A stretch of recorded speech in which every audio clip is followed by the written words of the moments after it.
agora o nosso estúdio com as cores do Flamengo e do Grêmio, o duelo do Maracanã. Vamos lembrar como foi o jogo da ida. Tentar voltar no tempo e se colocar na pele dos comentaristas que analisavam o confronto depois do passeio que o Flamengo impôs ao Grêmio na melhor exibição da era São Paulo. Não tem dúvida. Foi o melhor jogo? Em todos os sentidos, não só individual, mas principalmente coletivamente. O time jogou uma partida daquela de você...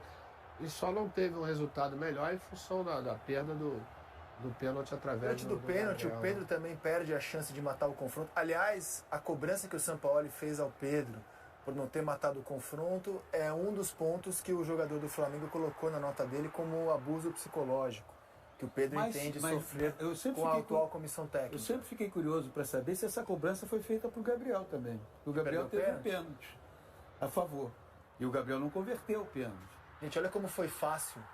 O Flamengo fez linha de passe. Foi uma das melhores atuações do Flamengo. E eu e o Léo estávamos lá em Porto Alegre. O Léo comentou pela Globo, comentei para o Sport TV. Junto com o Pedrinho, o Léo estava com o Roger. Foi uma das melhores atuações do Flamengo. Agora, contribuiu também uma das mais hesitantes atuações do Grêmio. O Grêmio foi um time... Né, dando muito espaço. Mas esse Paulinho, por exemplo, no jogo de domingo entre o Grêmio e o Fluminense, mais ou menos aconteceu a mesma coisa que aconteceu contra o Flamengo. Foi. Só que o Flamengo conseguiu uma vantagem muito rápida e o Renato corrigiu no domingo contra o Fluminense, que foi o João Pedro que estava jogando com o Soares lá na frente.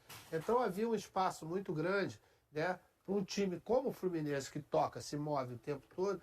E esse espaço, durante 20 e poucos minutos, o Fluminense tomou conta do jogo.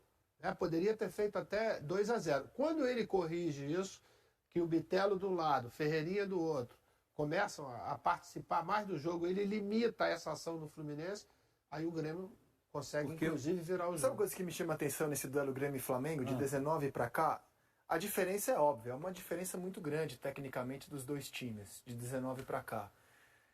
Mas assim, o Grêmio não consegue enfrentar o Flamengo como outros times também inferiores ao Flamengo conseguem. Mas o Grêmio apanha muito. Mas o primeiro turno do Campeonato Carioca foi 3-0. Brasileiro. Mas foi 3-0. Carioca. Do Brasileiro foi 3-0, mas foi um placar mentiroso. Então, assim, até quando joga bem, perde 3-0. Até quando joga bem, perde 3-0. É impressionante como esse Grêmio de 19 para cá não consegue enfrentar o Flamengo. Incrível. Vamos fazer um recorte aí. Eu te diria, assim, de primeira, que talvez de 2019 para cá, o time que mais tenha conseguido criar desconforto para o Flamengo foi o Fluminense.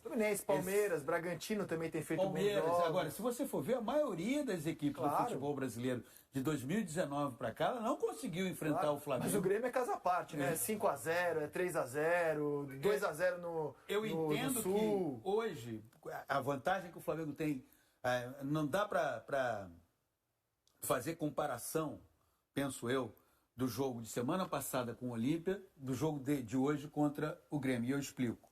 No jogo contra o Olímpia, o Flamengo venceu por 1-0 no Maracanã e foi decidir no Defensores del Chaco, onde quem já jogou e quem já esteve lá sabe que aquilo é um caldeirão. Para o Brasil, aquele Brasil com Zico, Júnior, Falcão, para ganhar do Paraguai lá, não era uma coisa muito fácil, só para você ter uma ideia. O jogo de hoje, o Flamengo conseguiu 2-0 fora de casa, no campo do Grêmio, vai jogar no Maracanã com essa vantagem, e há um detalhe que precisa ser ressaltado também. A torcida do Flamengo hoje, enquanto a bola estiver rolando, assim que a bola rolar, ela vai incentivar o Flamengo. Sem dúvida. Se o roteiro do jogo for ficando desfavorável para o Flamengo, pode ser que ela transforme o incentivo em protesto. Mas de início, como aconteceu domingo contra o São Paulo, ela vai incentivar o Flamengo. A reação da torcida do Flamengo me desperta muita curiosidade. Não, de hoje, quando começar o jogo, ela vai incentivar. O pré-jogo também. De que forma o torcedor vai encarar isso tudo? Se a ironia e o carioca andam na mesma calçada, né? A gente não pode desprezar a possibilidade de o torcedor do Flamengo tentar criar algum tipo de ambiente em torno do que tem acontecido. As reações do torcedor já estão me despertando curiosidade. É tão difícil prever torcedor, e ainda bem que né? Torcedor é um bicho, vai. É um bicho, é um bicho entre aspas. É uma entidade. É um bicho danado. A gente imaginava que eles fariam festa pro Dorival domingo e tratariam muito mal o São Paulo. Não teve a festa pro Dorival. E todo mundo imaginava que isso aconteceria no Maracanã. Mas eu quero mostrar o que aconteceu com o Flamengo desde o jogo da ida. Uma vida praticamente se passou no cenário O olhar do rubro-negro. Sampaoli ali é muito esclarecedor do que aconteceu. O jogo seguinte da vitória contra o Grêmio foi animador. Uma grande vitória contra o Galo em Belo Horizonte. Só que depois do jogo veio a notícia da agressão do preparador físico no Pedro, aquela batalha de notas oficiais, Pedro, Sampaoli, Pedro fazendo questão, direito dele, de lavrar um BO, a demissão do preparador físico, o Sampaoli claramente lamentando a demissão do profissional que acompanha durante toda a vida, o Pedro se dizendo perseguido, né, no bom português, pela comissão técnica.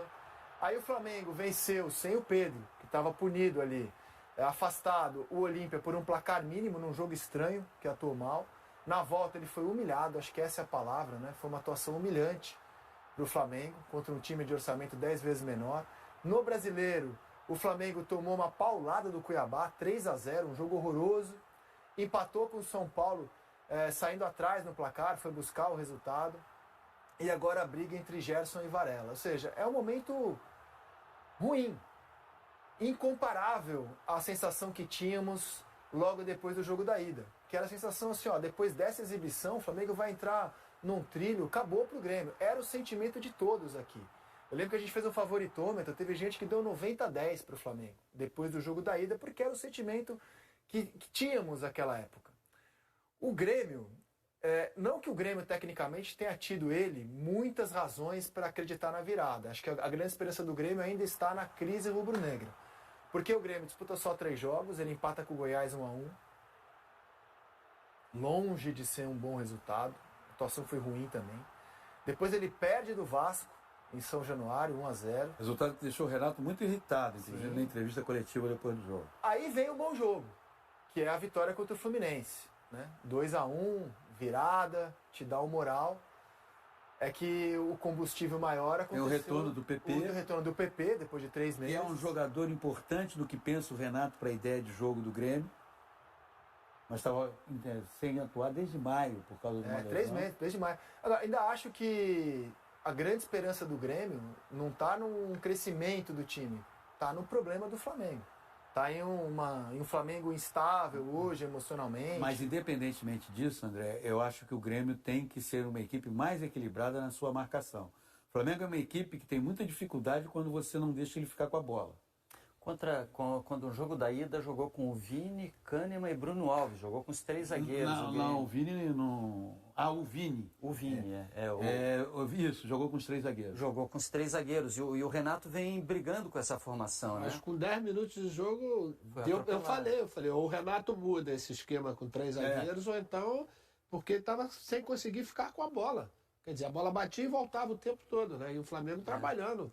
Já não tem o Vini e não tem Kahneman, já vai para uma linha de 4, que foi a transição que o Renato Depois que fez a linha de 4, melhorou, o jogo ficou bem mais equilibrado. Sabe que tem que ficar com a bola, né, meu? Porque até o que ele gosta. A ideia dele pro Grêmio é o Grêmio ser o proprietário da bola, trabalhar essa bola. Mas ele perdeu o PP, ele perdeu o Cristaldo. Ele tá, mas tem a Cristaldo volta é dúvida para hoje, mas né? tem a volta Eu acho que vai desse jogar o jogador, Cristaldo. também Né? Acho que joga Cristaldo. Quem entrou, e aí você tem que, no segundo tempo do jogo contra o Fluminense, entrou relevando que está sem jogar há muito tempo, estava sem jogar há muito tempo, mas com muita mobilidade e entusiasmo, foi o Luan no final do jogo. Mas é óbvio que também não é alguém que está fora da Copa do Brasil. Não é opção para hoje. O Suárez, faz tempo que o Suárez não joga um futebol de Suárez, né? Ele marcou o último gol dele. Não, vamos dar um pouquinho de crédito. Que não faz gol. Vai jogar, ele fez um passe que ele dá para o Bitelo no domingo. Meio gol, né? Não, ele participa das jogadas. Ele não tem feito gol. Né? Tem dado... O último gol dele foi 25 de junho. Essa bola não poderia ter entrado? Isso é uma bola de Luizito Soares, né? Não é qualquer um que... Sabe qual é a impressão que eu fico às vezes? Diga. É que nem sempre os jogadores entendem o que é o jogo do Soares. Paulinho, quem estava acostumado a jogar no Barcelona, receber... Tanto que domingo ele pedia, só quero uma bolinha. Mas a qualidade não é a mesma. Eu vejo, acho... realmente que existe uma dificuldade, até mesmo em alguém servi-lo. Mas a participação dele no intensa. time... Eu gosto da fome dele, cara. Eu até gosto quando ele reclama e o tempo inteiro tá reclamando dos caras ao redor. Eu gosto de jogador Porque assim. quando a com bola fome. vai nele, ele já tá imaginando, ele já tem duas alternativas na cabeça, e ele toca, geralmente ele toca de primeira, ele não é um jogador de ficar prendendo, mas ele toca e... Paulinho, o trabalho de pivô dele É impressionante. difícil. Estamos de você acordo achar. que pro Grêmio ter esperança, ele precisa ter um Luizito Soares inspirado hoje? Não é mas ele ele. tá com fome, isso é que é bom. Não é só ele. Não só fome, precisa ter inspiração. Não é só ele inspirado. Quem está em volta tem que compreender que esse cara, que é um cara diferente, joga de primeira e busca, ele joga em direção ao gol o tempo inteiro, mesmo que ele dê um passo para trás, ele vai se projetar para recebê-lo na frente. Maestro, você já jogou com algum jogador que reclamava, enchia o saco o jogo inteiro? Falava? Vários. Vários. E vocês acham que o Grêmio se lança para tentar desestabilizar o Flamengo, abrir o placar e tornar o Maracanã um No primeiro ambiente... tempo eu acredito que não. Eu acho que ele vai fazer jogar mais uma... se segurando? uma formação, vamos dizer, protocolar, né? Não vai querer inventar muita coisa. Naturalmente, segundo tempo, se não tiver... Porque a diferença de 2-0 é uma diferença grande, né? É diferente da diferença lá de... É muito Isso porque o Flamengo não vai entrar em campo voando. A montanha é muito grande. Aí é o que eu acho, pelos acontecimentos, né? Pode ser. A torcida do Flamengo, ela não se acontenta. Você pode ver que até ficando com a bola, às vezes, ela bate lá, ela volta. O cara já está impaciente. Ela fica impaciente. Ela Ela ganha quer de que... 2-0, Não, Maestro. tudo bem, mas ela fica impaciente. Ela quer que vá para cima, ela quer que vá agredir o adversário. Isso é uma característica.